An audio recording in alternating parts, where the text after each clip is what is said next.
All right. Hello, everyone. Thank you all so much for joining us. I'm welcoming Jenny from Anderson's here as well. We are Hey. so excited for tonight's event. Uh, Yes. this is Left Bank Books and Anderson's Bookshop welcomes award-winning author Lori Rader-Day, who will discuss her new mystery novel, Death at Greenway. And tonight we will also be discussing Naomi Hirahara's Clark and Division. Uh, Edgar Award-winning author Naomi Hirahara will be in conversation with Lori Rader-Day. Points for your props there. Thank you. Props for the props. More props are coming. I will explain these things in just a little bit. But Yay. Left Bank Books is St. Louis's oldest independent bookstore. We would like to thank all of our supporters, the supporters of Lori and Naomi, and everyone for their outpouring of love for our bookstore. We offer in-store shopping, curbside pickup, and delivery to anywhere in the country, anywhere in the world even. And we are happy to be able to bring our event series virtual. We believe that events are a way to expand your mind and bring in new thoughts to make the world a better place. Also, just to have some fun sometimes. We hope that you enjoy this event, and we hope that you support Left Bank Books by purchasing a signed copy for you or for your friends at left-bank.com. And purchasing books from either of our bookstores are what help us keep this event series going. So without your help, we would not be able to bring in such fantastic authors for your enjoyment. Now, Jenny, you have some words to say about Anderson's. Sure, yeah. We're so excited to be here with you, Shane. So thanks so much for the partnership with Left Bank and Anderson's is long and I think building, and we're very excited about that. For those of you not familiar with us, Anderson's is an independent bookstore just outside of Chicago. We have locations in Naperville and Downers Grove, and we've actually been owned and run by the Anderson family for going on 6 generations, which, as we've recently discovered, makes us the oldest single-family run bookseller in the country, which is pretty cool. So we're excited about that. But as Shane said, the reason we can stay in our communities and continue to be a part of the fabric of our area is because of your support. So we do also like to take a moment to say thank you for your support here, for your purchases. When you purchase from an independent bookstore like Left Bank, like Anderson's, you're giving back to the community in a way that's very unique to independent business. So we appreciate that. And, we're small teams we appreciate every sale and we see things come through and are excited about all of them. It's really, we were just talking about how extra sometimes we all get to be. So thank you so much for being here tonight. And we're glad to be a part of this. And for the audience watching, you will have an opportunity to ask our authors questions. So you can type your questions as a comment, and you can do that at any point in time throughout the event. And we will get to those in the final 15 minutes of the event.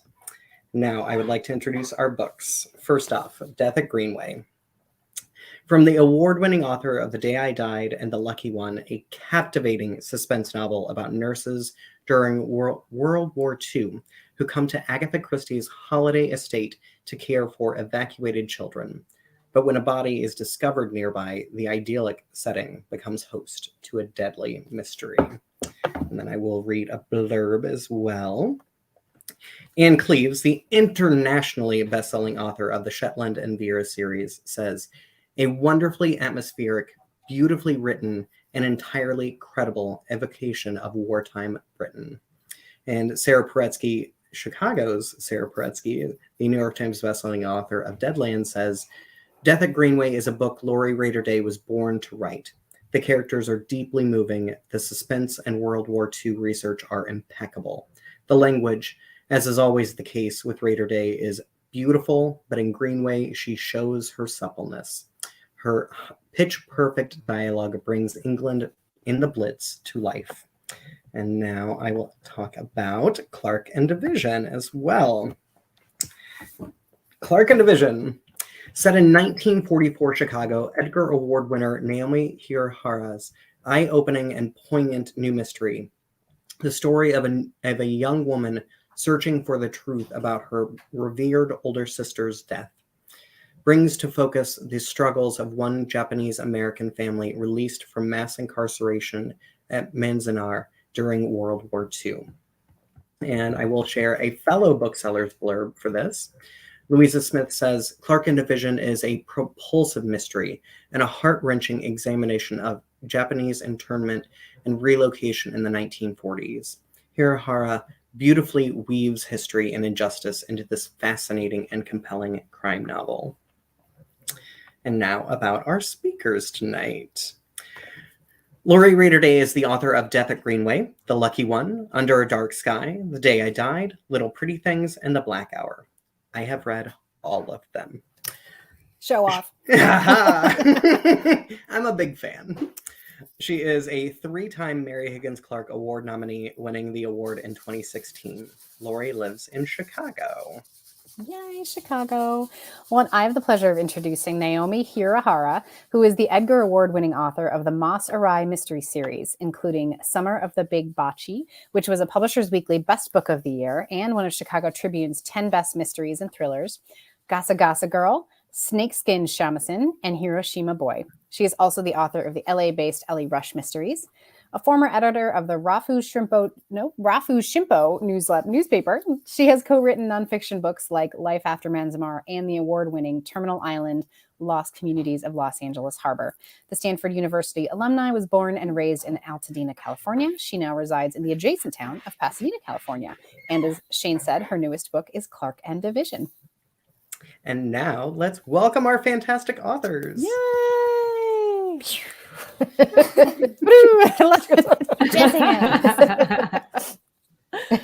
Hi. Hi. That was very flattering. Very. I want you guys like walking ahead of me wherever I go, preparing the way. An author parade. I think we can do it. I'll just make everyone drinks as we go. That will increase the pleasure of the parade. That's for sure. Yes. Is that where you're going to start, Shane? You're going to talk to them about the drinks? Oh, let's start with the cocktails. All right. So I created cocktails inspired by the books this evening. So the first is the... Oh, wait, what's the name of it? Foxes in the Privet? Foxes in the Privet. How much of that have you been drinking? We went through some names for this drink. It went through a couple of iterations. So this is basically a tea-inspired White Russian-esque type beverage. So instead of using a coffee liqueur or using really even milk in my case, so what I did was I infused Earl Grey decaf tea into vodka. You don't heat it up. You just soak it in the vodka for like 5-10 minutes, however spicy you want it. And I put some plum jam in there. I found an optional plum liqueur, and I mixed that all together. I topped it with almond milk. I believe, Lori, you did regular milk for yours. We have skim over here. And I also didn't have Earl Grey because I don't like Earl Grey. So I used regular English breakfast. It's my preferred. I mean, it may not be the same, but you're not going to get me to buy Earl Grey. I'm sorry. It's not happening. Are you even allowed to write a book set in World War II England if you don't like all English teas? I like English breakfast. I drink it 3 to 4 times a day. So I really like English breakfast. I think I qualify. But excellent. Yeah. All right. And that's the beauty of this drink. Like, really, you can mix and match and do whatever you want to make it yours. For Naomi's, I did a little bit of... I took some of the same inspiration. So I did a white peach oolong tea, and I infused that tea into vodka. Same vodka. I did some plum Gekikan sake. I found a really fantastic, and I want to find more of it, a sparkling peach rice wine that is phenomenal. I love it. And then I topped it with soda water, and I made a plum granita. And the way to do that is to buy yourself a fancy blender like I did, a Ninja blender. I had to get free delivery on a new toothbrush head, so why not buy yourself something nice? As one does. So you just throw some plums in there, throw some ice, maybe a little bit of sugar if you like it sweeter, and you blend it up, and then you throw it in the freezer. Let it kind of firm up. It won't kind of like, you don't want it to get like super duper hard frozen, and you don't want it to get crystallized either. And then I just popped it in there as a little floater of happiness. Of happiness. That's right. I mean, it is total amateur hour over here. My version of that is very chunky, but I like it. There's a lot of chunky going on in both of these. Unfortunately, my plum jam over here was a little chunkier than I expected it to be. Chunky is a good word. Those But rejected this names for the drink, Clark though. and Division is excellent. This is pretty tasty. So I have all of that except I only have one ingredient, the sake. So that's what Okay. I'll be drinking. Nice. But thank you, Shane. Absolutely. And I hope to bother you someday to actually, get the real drink. I will And this keep the ingredients on hand. And this is for Lori. So cheers. Yes. Cheers. Cheers. Cheers. I just have water, but cheers. I'm That's excited fine. for you Cheers all. to your water. Well, I think Left Bank clearly, Shane, you are the book whisperer, but I think you also perhaps maybe the book drink whisperer, and the Left Bank makes you expand into a bar that is all book themed beverages.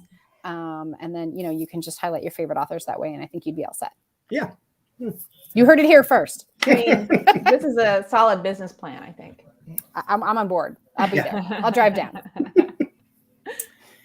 All right. Let's talk about books. Jenny, do you want to? I'm going to ask a couple of questions before we toss off the conversation to Naomi and Lori.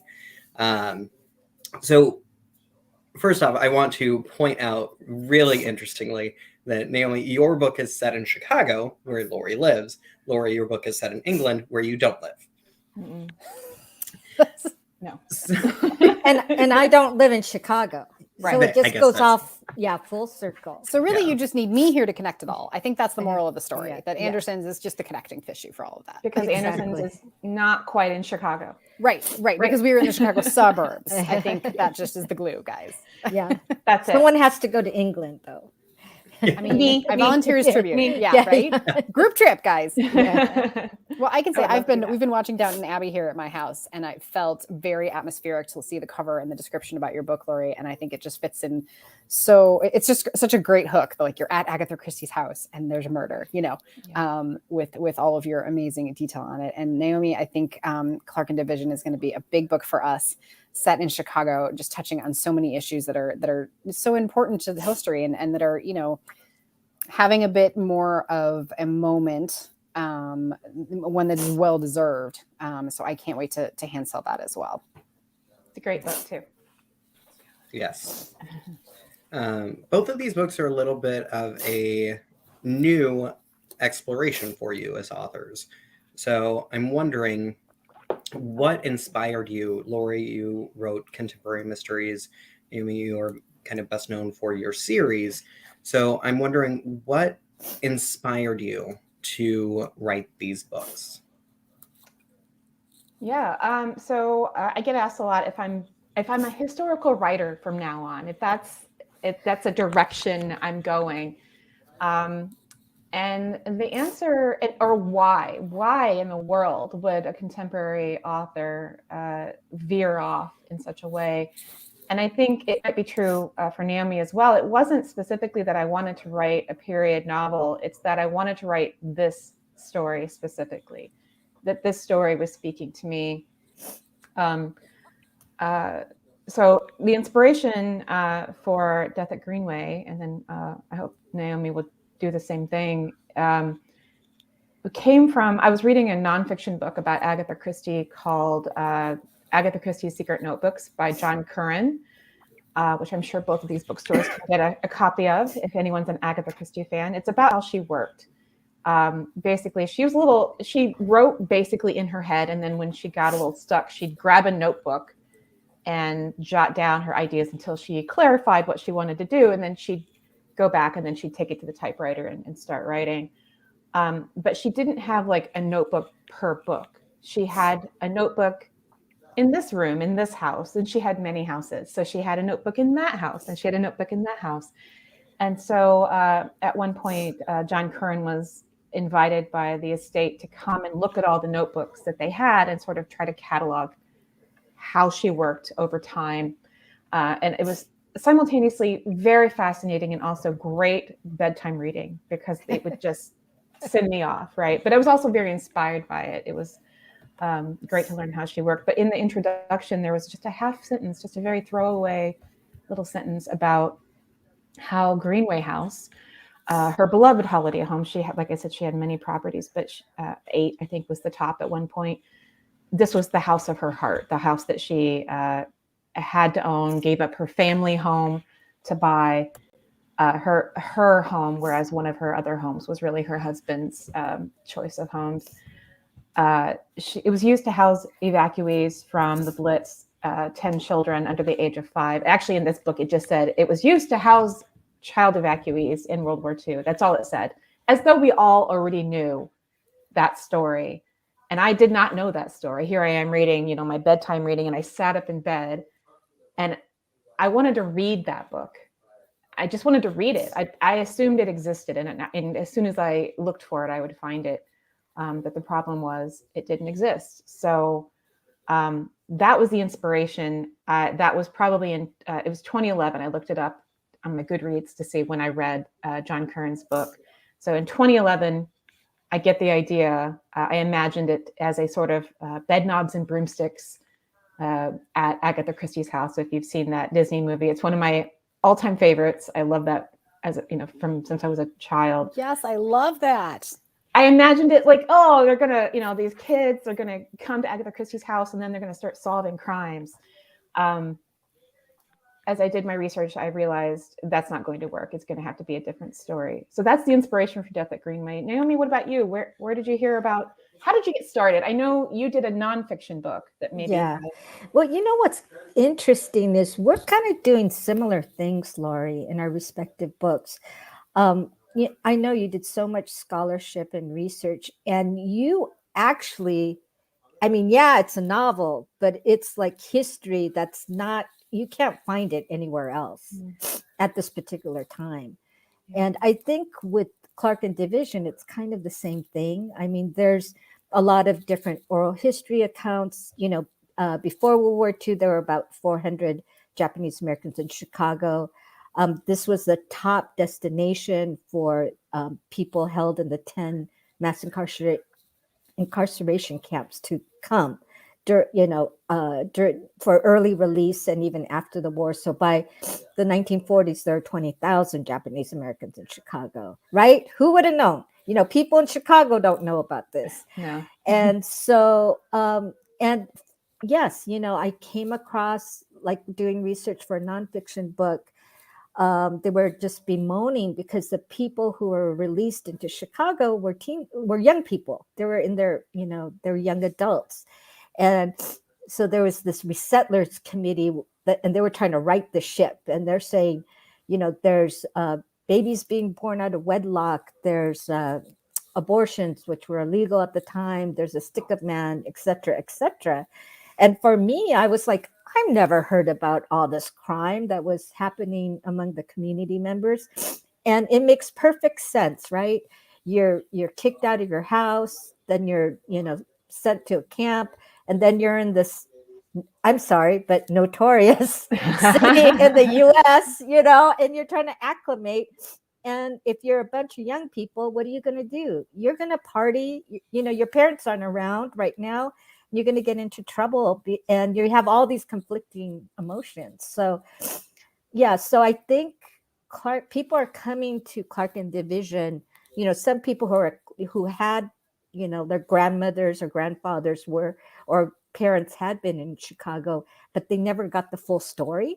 So, I'm trying to provide, and I think you're doing the same thing with the Death at Greenway. It's like, there's just all these names of these back kids, and you're putting meat and story and, and it's just a beautiful book. And I was telling Shay, this should be required reading for anyone who goes to Malice Domestic or anyone who claims any interest in Agatha Christie, because I think it's an evergreen book that, that people will read for many years from now.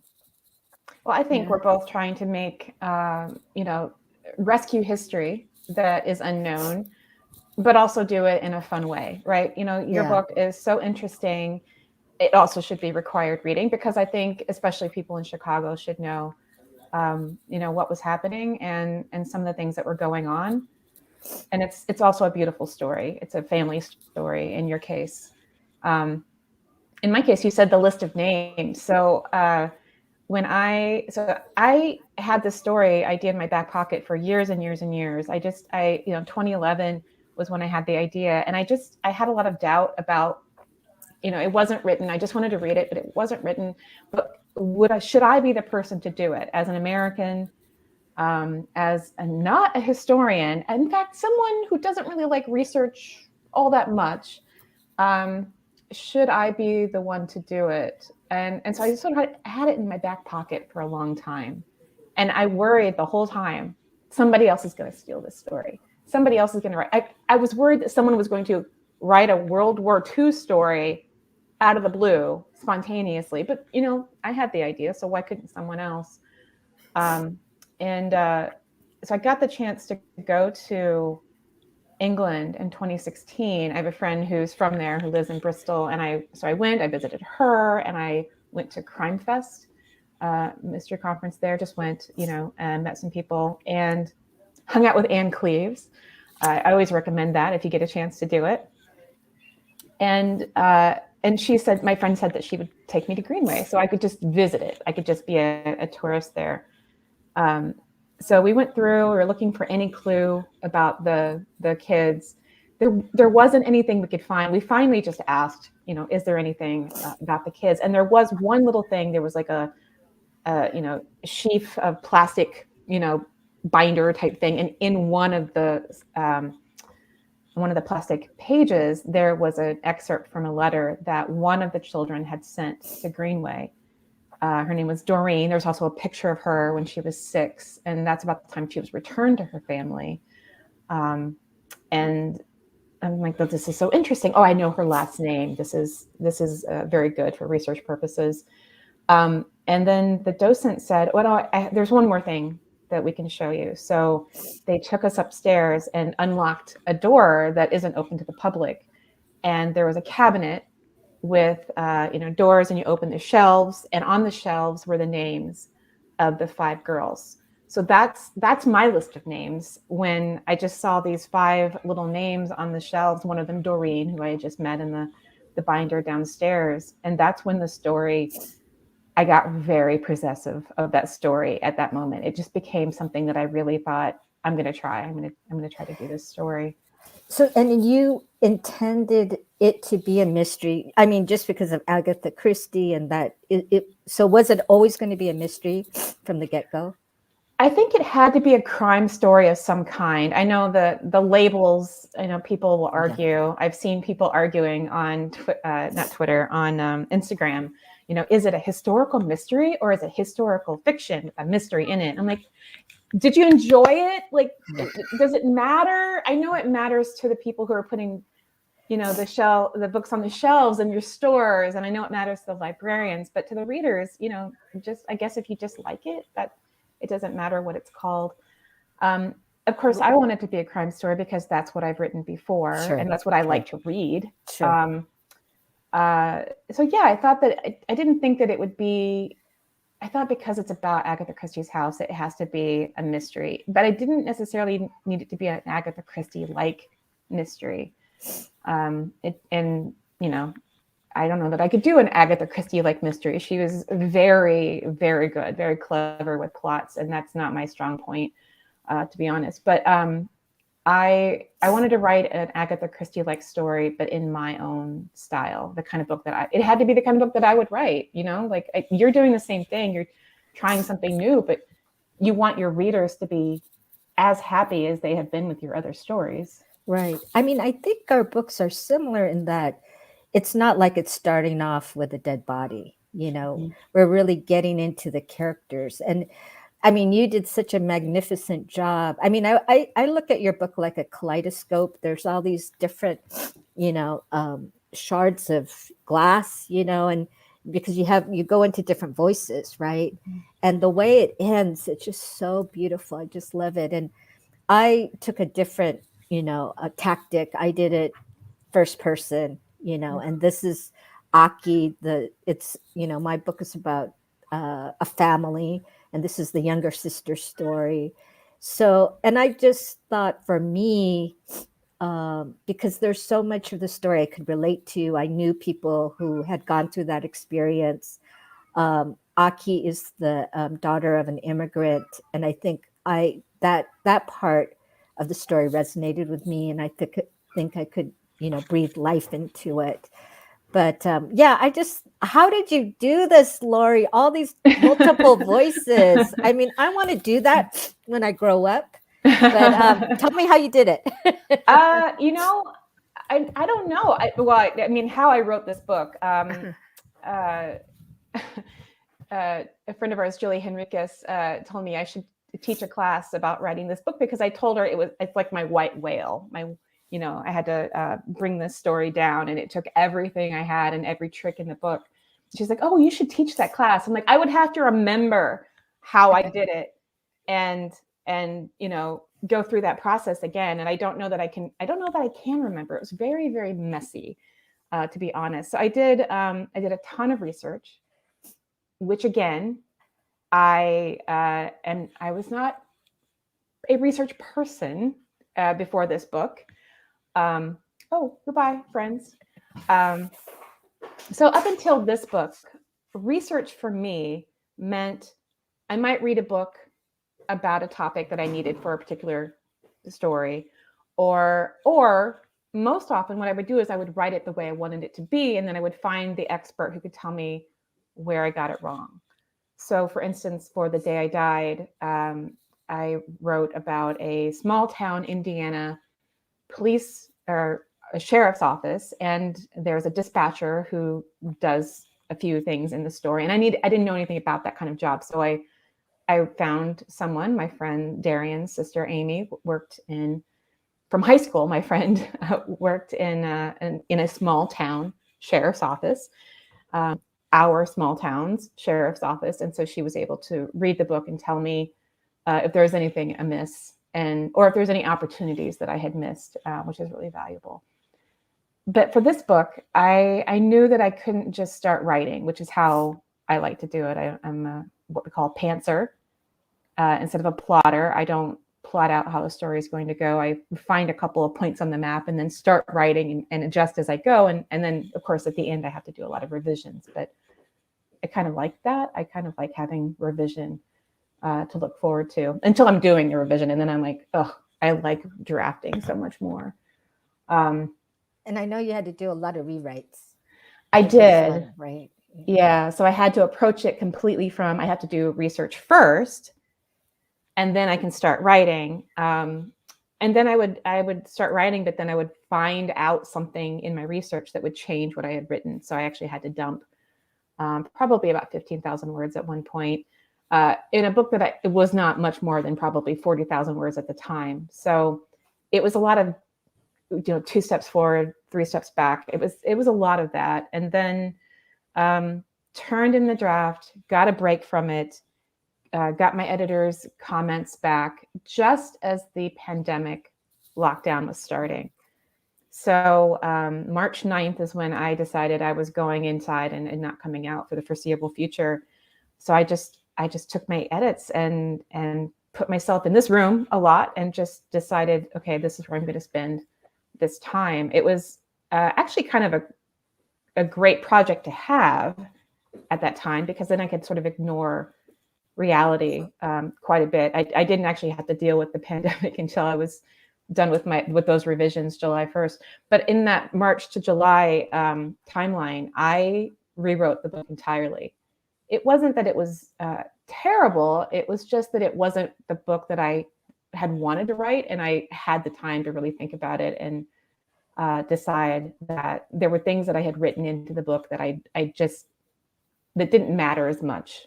I wanted to write the book that when I told friends at VoucherCon or at Malice Domestic, the mystery conferences that we go to, when I would say that I was writing a book set at Agatha Christie's house during World War II, and their eyes would light up, I knew that was a certain kind of book, and I realized I hadn't written it. So yeah, I rewrote it completely. There was another timeline at one point. I ditched the other timeline. I was able to use some of it because I extended the first timeline considerably. So was your pub date extended? Was it supposed to come out earlier than? Yeah, it was supposed to have a May release date. Sounds And familiar. I mean, we decided back in, I think, January that it wasn't going to be May, or maybe even earlier than that. It wasn't necessarily pandemic related. It was just, this is a fall book, they decided. And I agreed with them. But I was very glad to have that extra time. And then because of the pandemic, I had extra dedicated time, which I will never say the pandemic was, good for me. But I did have, extra time to really dedicate to it. And that's what I did. Yeah, a lot of what you're saying resonates with me because I had to complete it and I had to do some heavy lifting around the same time you were, working on your manuscript. And I think that since we're both, writing about the war, you're writing about evacuees, I'm writing about these people who had been incarcerated who go to Chicago, and it's like confinement. We're actually writing about confinement, and that's what we were going through. So I think if we were writing a very different book, like, it would have been a nice escape for us to do something action-packed or James Bond, but really, I'm sure that in some ways, like our real life experiences were being funneled. Maybe we won't really see it until later, but that's I see it. Yeah, you do. Yeah, I did. And you were actually working on it while you were in lockdown, right? Yes, You were still, yeah. And it was supposed to come out in May of this year. Okay. And I was using the before thinking. I was thinking, the LA Times Festival of Books is in April. We're gonna miss the. It was just all this weird, guideposts that we had before, and then it finally hit me, Naomi. It doesn't matter. So I just said it's gonna come out whenever you feel that So it's August, and it turned out like August was like the perfect time for the book. Yeah. I absolutely see where I used my feelings about the pandemic in this book. So I had written a draft, and then I was rewriting completely, and I hadn't quite got the character of Bridey yet. She's the main character. She's the nurse in training who has been she made an error in her duties, and she's been sort of given a chance to redeem herself by going with this group and taking care of these healthy children. But I hadn't quite got who she was yet. And then, shut down, the conference. I canceled the conference I was going to. We canceled the conference that I run, and then shut down 3 months of events and travel that I had planned. And I just really shut down a lot myself. I just sort of hunkered down, and I was seeing things on Facebook and on Twitter and online about, people baking bread and people making crafts and people helping other people and having free concerts and doing puzzle groups and book clubs and all these things. And I'm like, I don't want to. I don't feel expansive in this moment. I don't feel generous and expansive the way some people did, and bless them for it, because we all needed people to be like that. But for me, it was, I don't want to. I'm just gonna be right here. I'm just gonna tighten myself and not deal with it. And I thought to myself, sitting here at this desk in this room, this is my dog's bedroom, by the way. That's her dog crate behind me. Also where my desk is. I thought to myself, I don't have the Blitz spirit. I said to myself, and that's when I realized, oh, that's who Bridey is. She doesn't have the Blitz spirit. She doesn't feel expansive and generous. She's just trying to get through it. She's lost a lot when the readers meet her, and she doesn't have it in her to be generous. Even when she's she's taking on these children, she doesn't want to. She doesn't want to be around children for reasons of her own. She doesn't want to go to the country. She wants to be a nurse. It's her one thing that she wants, because her mother wanted it for her. But absolutely, the pandemic lockdown helped me get into that Blitz frame of mind, which is interesting and horrible. And, obviously I would not choose to be in the pandemic for anything. I would rather just be normal living. Sure. But it did help the story, I think. And I think you did a nice job with it's always dangerous to write about children, right? Because they're too glowing or, too cutesy. And, my mother was an evacuee. I mean, obviously not in Britain, but in Japan. So she was taken away from her home when she was like about 8 years old. So, I mean, it wasn't that long, but yeah. So when Edith, right? That's what was that? Doreen. Doreen is the okay. little girl. Yeah. Right. Right. Oh yeah. Yeah. Yeah. So, yeah, so I it was very touching, to read about the little ones too. I mean, it's mostly Bridey's story, but my heart kind of connected with the situation of, yeah, definitely. Doreen, the character, is based on Doreen, the real little girl who was one of the evacuees. Her name on the little shelf that I was talking about, where she kept her clothes, and she's the one who was in the book and whose last name I learned while I was there the first time. And she's the one who got back in touch with Greenway, with the National Trust, who owns it now, to say, I was there. This is what I remember. And thank goodness for Doreen, because she had been the only one who had ever written anything.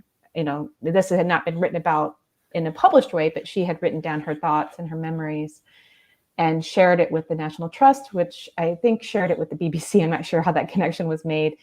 And then the BBC came when Doreen and her husband visited the house in, I think, 2012, and filmed a little piece for the BBC. And that piece, it was never put online, I don't think, and Doreen had never seen it. I know all this because I tracked down Doreen. I found her son, Peter, on Facebook, and was able to get in touch with her. And I've been emailing her for months. Wow. Just talking to her mostly and asking a few questions here or there, like, what did you call your parents? What names did you use to talk to your parents? And then she read the book early, and it's been really great to get to know her. But it was based on her, so thank goodness for Doreen. If I didn't have Doreen's memories of being a Greenway back, I'm not sure if I would have been able to do the book. It really helped, even though I used a lot of it. Even if I hadn't had it to use, I don't know if I would have been able to get into the spirit of the thing. I mean, okay, my secret mission is to convince you to do another historical. Oh. But, this one was particularly difficult because you're looking up, I hate to use the word, well, kind of unknown people, and you're trying to dig it out. Plus you're dealing with Agatha Christie. Yeah, a very known person. Right. And especially if this is a mystery in a genre, and you don't, it's hard to make decisions on what to fictionalize, what not to fictionalize, and all those kind of things. So you had a really difficult task. I think, like in my case, I fictionalize the people. There's the situation is true, but and there were actual incidents, but nobody really knows the names or the people. So that's where I come in as a novelist. So yeah, so maybe your next, unless you're going to do Josephine Tay or Dorothy Sayers, maybe No. you could. It might not be as tough. That's I think the toughness wasn't that it was the known person versus the I mean, a lot of the characters in the book are actually based on the real people. I did the research to find out who, one of my questions that I had was who was in the house. Agatha Christie says in her autobiography, that she rented the house to a Mrs. Arbuthnot. She did not give a first name. Thank you, Agatha. And then you find out later Mr. Arbuthnot was also there. And then, but Agatha says she left the butler and his wife, the cook housekeeper, there when she went to London to be near her husband. And so, I could have just ignored all that. I could have just, named the house whatever I wanted to name it, changed the dates. I really just had this idea in my head that I would try to capture this all as much as I could because it hadn't been written before. Maybe if there had been a nonfiction book about it, I could have just gone with the fiction version and not felt this obligation. It was totally me who wanted to do all of this historical fact that, you know, basically got to, I was boxed into on all these sides of things that were true and things that weren't true. And then, you know, for instance, you know, the children actually had a great, you know, they had a great and caring environment at Greenway. Greenway was a safe place for them. Now it's a white house, a big white house on a hill above a river, very near Dartmouth, which is on the English Channel. So it's actually not a great place to put children if you're worried about bombs during World War II. And they were soon moved, and the house was requisitioned to be used for sailors, much better use because the River Dart became one of the staging areas for Operation Overlord, which became D-Day, which became the victory in Europe. So this area, not just, you know, it wasn't just that it saved these 10 children. There were actually many places around this area that had children evacuated from larger cities. And then also it was this place that was really pivotal to the war. But all this stuff, I wanted to get everything in there. And then I didn't really have a lot of room for fiction. So if I do historical fiction again, I'm going to lean on the fiction part and not maybe get myself into quite such a tight space with fact.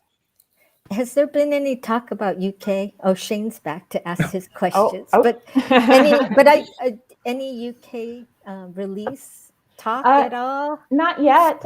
Although I had a release date in Australia a week or two before here. Somebody on Instagram said, "Happy publication day, Lori." And I'm like, wait, where are you? And it was Australia. I don't think I've ever had a book out in Australia. Yay for the Australians. Yay. And there's a Canadian edition as well. So yeah, that's cool.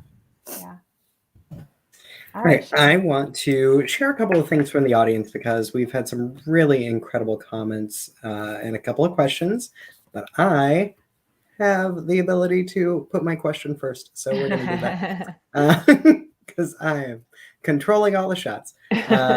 First off, Nancy says, hello, Lori and Naomi. Aaron says the same. But, hi, Aaron. Where was it? Oh, Allie says Clark and Division is a fantastic read and can't wait to read Death at Greenway. And I just cannot say how, like, that is just absolutely how everyone in the audience should be feeling because both of these books are so fantastic and so, like, reassuring for the time that we're in. Oh, look at that. Boom.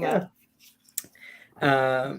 So I want to start with my question. So both of these are historical mysteries and you've done so much research. You both did just stunning amounts of research and everything feels so realistic.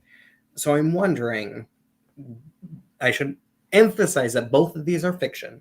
So in your research, what was the most interesting thing that you found that you were able to actually incorporate into the book that people might be surprised is actual historical fact? I have one, so I'll go first. Let Naomi think about it for a second. So in this book, the couple who brings the group down, like the chaperones, for lack of a better term, they're the woman arranged the rental with Agatha Christie. Her name was Mrs. Arbuthnot, no first name. And when I went looking for them, I actually sort of latched on to this couple that I was sure was the right one. And it turns out they were not the right one. So I called them the Arbuthnots. But then the real ones were so much more interesting and actually easier to research because it turns out he was just a little bit famous. He was a photographer and eventually a painter later in life. I guess at the point in the story, he's a painter. And he has a Wikipedia page. So you could actually look him up. I was researching him and then I'd be like, oh, this is actually easier than I thought it was going to be to learn about him. And it even says in the Wikipedia page that his name used to be something else. So I'm in the dusty archives, they're not dusty because they're online, looking for, oh, when did he change his name? That's interesting. Why would he changed his name for a reason? I want to know what it is if I can find it. And as far as I can tell, and I got some help on this, he didn't actually change his name. He just started calling himself something different. So I think it's, the times, right? It was much easier to get away with that sort of thing. And he would have been a young man during World War I. So maybe that was a time where things were a little slippery. War creates chaos, and things are a little slippier. No, it's too much of the drink. Too much of the Clark division, Lori. My fault. It's pretty good. And so that was a surprising fact. And then it lent itself to talking about identity, which was a theme that Agatha Christie went back to again and again. Who people are, who they say they are, who they really are. Why do they let their identities slip, or why do they take on other identities? And I think in his case, in real life, he did not have a good relationship with his father. And I think at some point he decided that he wanted to be a different kind of person. Arbuthnot is a name that comes with some cachet. It's more of a landed gentry sort of last name. And so I think he was taking, his real name was Stockton, I think. So, I mean, could you get any more literal of, Stockton to Arbuthnot was a society change for him, I think. But I used that in the story because he can't remember. And I believe this was based on truth, that he couldn't, I know from the records, on one of his marriages, he said his father's name was this. And on his second marriage, he said his father's name was that. So he couldn't remember who he said his father, the Arbuthnot father, was. I think for me, the most poignant, it came from my friend who's an oral historian. Her specialty is actually medicine in these incarceration camps. Her name's Gwen Jensen, and she lives in Denver. But she shared with me, that when she interviewed a lot of women, they had lost their periods in camp, and because, like, if you look at photos that were taken by the government, everyone's coughed, their hairs are beautiful, hairstyles are beautiful, they're smiling. But then there's this undercurrent, that I felt that really told their truth of what was happening in their bodies, that they lost their periods. That's how much stress they were under. So, I think I was looking for details like that kind of revealed what was going on inside of people. Yeah, that was a really, moving detail in Clark Division. Yeah. I want to remind the audience that we have about 10 more minutes, so type up some questions. Let's get to a question from Nancy. This is for you specifically, Naomi. How much of your book was a reflection of your life? Hardly anything. I take that back.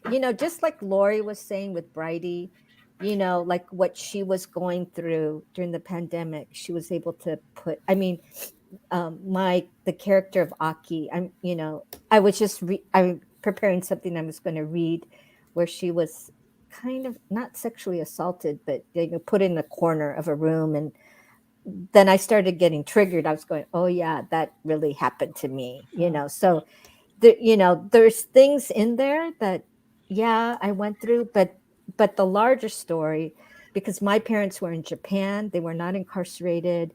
My larger family were, my husband's family was, but I don't have a sister, and I'm the older sister. And the joke is my younger brother, he idolizes me. So we have a great relationship. So I had to really do research from a younger sister's point of view. I had to interview my girlfriends who are the younger sisters. Like, tell me, how has it been, for you dealing with the shining star of your older sister? So a lot of it was actually research, research driven and working in the community, writing about knowing people. I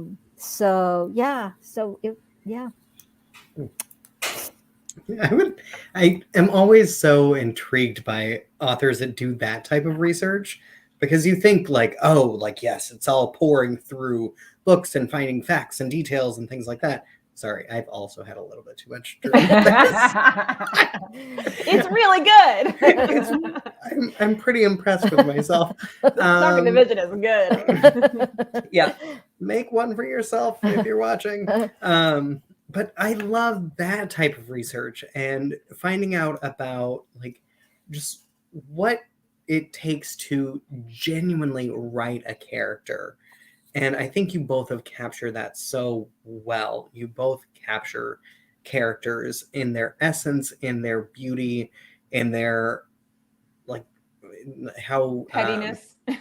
yeah, I mean they're Yeah. they're real. They have flaws. They have like their own personality. So I had a question in there somewhere, but Oh, I have something to, because both of our characters don't have a lot of girlfriends. Mm. You know, which I Yeah. thought was interesting because you're a social butterfly, Laurie. I know you're introverted, but you like a lot of people, and so do I. But it's kind of interesting, like the type of character we chose. Well, I to think write it's, I mean, about. a lot of that, I don't know if you feel the same way, but I feel like a lot of times the characters that make the best fiction are the people who are maybe not the people you want to hang out with, right? They're a little bit loners, or they have to be isolated, especially I think in crime fiction. You can't have a huge support, I don't think, a huge support system if you're going to be the person who's going to be in danger in a story. Right. You know, your first thing is you got to isolate your character, and I just start from isolated and work from there.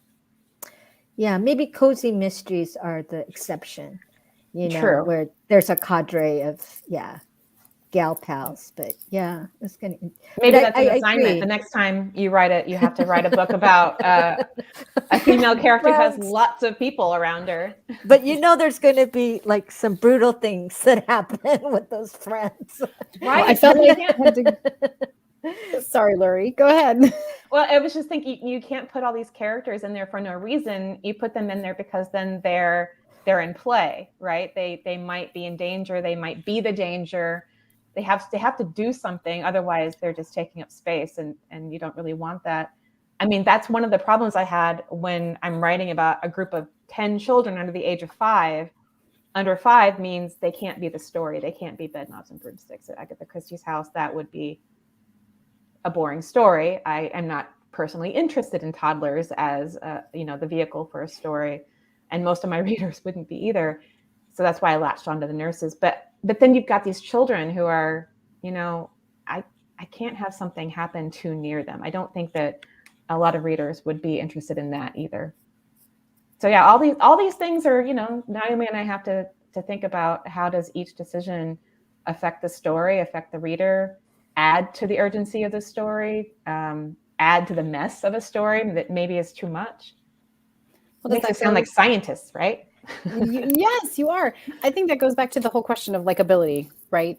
And especially as women writers who are writing female characters, that's a big conversation. And you can't. It's not about that. You're not trying to hang out with this character. You're trying to tell their story in a way that's interesting to read. But that's a different thing than wanting to be their BFF, right? Right. And I think there's something in both of our books where maybe we start out with characters who, don't have a lot of girlfriends, as Naomi put it, don't have a posse, but they build one. Mm-hmm. And they change over the course of a story to a person who could be a good friend, who could be a good sister, who has a lot to give to her community at the end.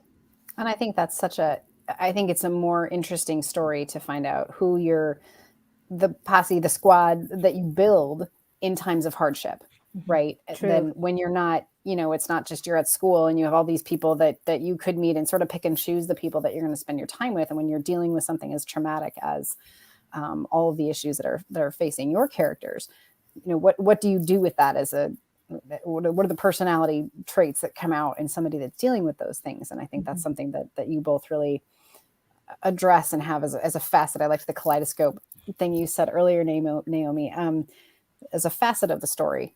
What are they going to do with this? Here, throw this at them. What are they going to do with this? Do we have other? Oh, sorry. Go. Yeah, if there's any questions. There's a we- passage I wanted to read in Oh, yeah. her book too. but Oh, in my book. yeah, your book. Should I read it right now? This Sure. is when I read this, I go, aha, this is what we're doing. Men made war and women and children suffered it. What if their suffering turned to cruelty to be served down the line until the smallest and most powerless took the brunt? You know, I think that's kind of what we're writing about, Look at Miss you, Laurie. Look at you finding the theme line. Right? Right? You understood the assignment, Naomi. Oh, look at you. You did your 5-paragraph essay, didn't you? So that's going to be in the, you know, how they have these little, what is it? The little Shelf talker. books that my husband's works with high school students that, you know, give the little summary. Oh, like of the little book notes, report? the Cliff Notes, version. Cliff Notes. Yes. I saw yellow and black, but I couldn't see it. Yes, the Cliff Yes. Note. Put that in the Cliff Note version. Exactly. we do have another question from the audience. So Allie is asking, wondering where Naomi got the idea to write about the Japanese community in Chicago. Because I had done a nonfiction book about, it was called Life After Manzanar. So just like Lori, you had read a book. I was actually working on a book, and I was going, wow, I didn't know that so many, I had friends, older friends who had spent time in Chicago, but I didn't realize so many. And they were also told, do not congregate in numbers 3 or more, which was ridiculous. But there's nothing standing. There's no monuments. There's some Buddhist temples and some Christian churches, but it's not visible. So yeah, you know, it's kind of like Greenway. You know, you open up the cabinet and you're looking at the names. Well, in the same way, I mean, the reason why I think that cabinet meant so much is that it made me realize the history wasn't that long ago. I'm not a huge researcher. I'm not a historian. So that story seemed so far away. And then when you see some little hint of it, it just wasn't that far away. And maybe it could be grasped. Yeah. And there's a lot of shopping at Clark and Division now, unfortunately. We should have a monument.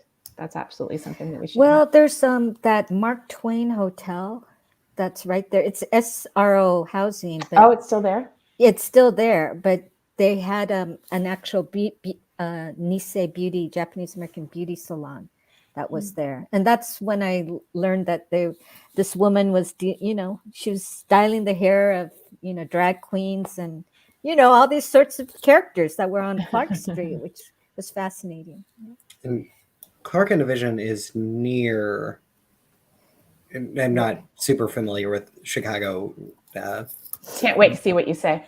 It's near Wrigleyville and It's south of there. It's okay. Yeah. But it's the gay district. What's the gay district? Oh, Boys Town. Boys Town. Thank you. Boys Town. It's not far from Boys Town. Yeah. Okay. It's a lot of cool neighborhoods over there. Lots of new construction or old houses that have been gentrified might be the right word, actually. Expensive real estate over there. Yeah. Right. But there's a LA Tanning salon. That's what I saw there. Those are still in Yeah, so I Yeah. saw just at home. Oh, LA. LA. Oh, you found LA in Chicago. Yeah, And there I did. And also, when Naomi was researching that book, she came to Chicago, and she and I had biscuits at the Bang Bang Biscuit Company in we Chicago. did, We had a good did. time. Yeah. Aww. Yeah, it's actually, I mean, it's right near Walter Payton College Prep School, Shane, which is actually then near Cabrini Green. So it's kind of but it's also near the Gold Coast. Like it's all Right. Yeah, but Yeah. Cabrini Green is no longer what it was at one point. It's also high money real estate at this point. But yes, you're right. It's near the high school. And One of very, the high schools. and then close to Newberry Library, which plays a role in it too. Yeah. yes. Well, I will have to have Lori give me a tour of the entire A Clark and areas. Division tour, Chicago. Yeah. Yes. with your drinks. Yes. With your Yes. drinks. Yes, that sounds like a bar crawl to me. I mean, like the division, then the spots about the book, and then Because Lori and I are twins. Yeah. I will show you that I still have drinks. Yeah. I'm I have- trying here. Ignore the difference in appearance. We are twins. We're having fun being twins. Book Yes. twins. Yeah. Well, I want to thank both of you for this incredible conversation. Remind the audience that both of these fantastic books, and in fact, all of your books I shared links for both of our pages to find more of your books that are available for sale at our bookstores, and to congratulate you both on such phenomenal books that I guarantee are going to be on the awards lists that you will see later this year. So I'll have more congratulations when that happens, which, You heard it Next here year, first, but guys. Naomi, what if we are on the same list again? That would be Oh, yeah. awesome. But then we're twins. We I think we we talked have about twins. fighting, but really, Book brawl, just right? we're just all friends. So yeah, Right. Yes, it was such a brawl. We absolutely. were giving hugs. That's right. you We know. were going like this. Yeah. Yes, Right. we are a little bit extra here. Oh, that was a different one. Yes. Yes. Well, congratulations to you both. I'll just add my praise and my thanks to both of you for spending time with us, and of course our friends over at Left Bank, and to all of you for being with us tonight. What a fun way to spend what here in Chicago is finally kind of cool and crisp. I don't know if it ever gets that way down in St. Louis, but it's starting to feel it's starting to almost feel like, mid-October for the first time. And these are both perfect books to read, and the weather changes that direction as well. So yes, very dramatically. I liked that, Lori. The covers. I was trying to get it into that corner, but I chose the wrong corner. Right. So not doing great with the mirror thing. There we go. Well, and thank you, Shane, for putting together such fun recipes. I know both the recipes are still available on our event page for this event, and I'm sure they'll be available at Left Bank as well. So when you get your copies or your other copies, because holidays are coming, buy things now. What's better than a great read to give to somebody on your list, that you can also give them a recipe for a drink to go with it. So that would be awesome. Ooh. Ooh. Maybe we'll just tuck those in, print them a little That's a out. I think good we can make that idea. happen. Yeah. Thank you so much for hosting this, Jenny and Shane and Left Bank and Anderson's. I really appreciate it. Yeah. Yeah. Absolutely. Yeah. all right. Oh, And uh-oh. I know someone's going Somebody's somewhere. getting I think we got directions. directions. There was a cat before. I think it's just It's been very we active. make things work here in the book world. So All right. Have a good night, everyone. thanks, Bye. everybody.